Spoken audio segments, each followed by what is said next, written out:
বিসমিল্লাহির রহমানির রহিম। উপস্থিত 34 নং ওয়ার্ড সভাপতি অ্যাডভোকেট মাসুম খান রাজেশ ও সেক্রেটারি জনাব ওসমান রেজা এবং সকল সুধীকে আসসালামু আলাইকুম। আসলে ছাত্র জীবনে অনেক সময় খুব ভালো কথা বলতে পারতাম, যার কারণে কেউ কথা না বললেও মাইক আমার কাছে দিয়ে দিত।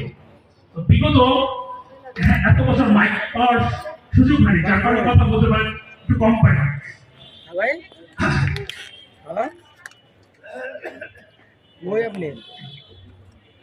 আচ্ছা, তো আমাদের আজকে দেখলাম শুরু থেকে খুব এগ্রেসিভ ছিল কিছু কথাবার্তা, সবাই একটাই কমন কমপ্লেইন যে আমাদের চিনে না।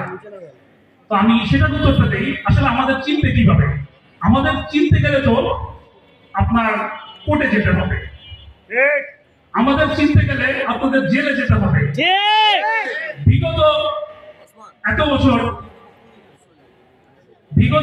বছর যে আপনারা আমাদের চিনেন না, এটা আমি মনে করি আপনাদের ব্যর্থতা, আমাদের ব্যর্থতা না।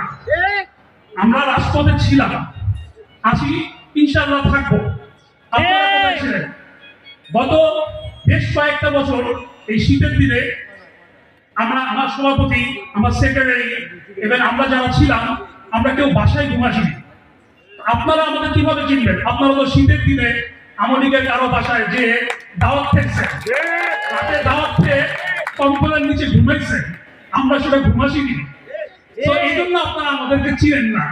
তো দয়া করে আপনারা আমাদের সম্বন্ধে কিছু মন্তব্য করার আগে অবশ্যই এটা চিন্তা করে নেবেন কি বলতেছেন। তো আমি আমার বক্তব্য খুব বেশি দীর্ঘায়িত করবো না।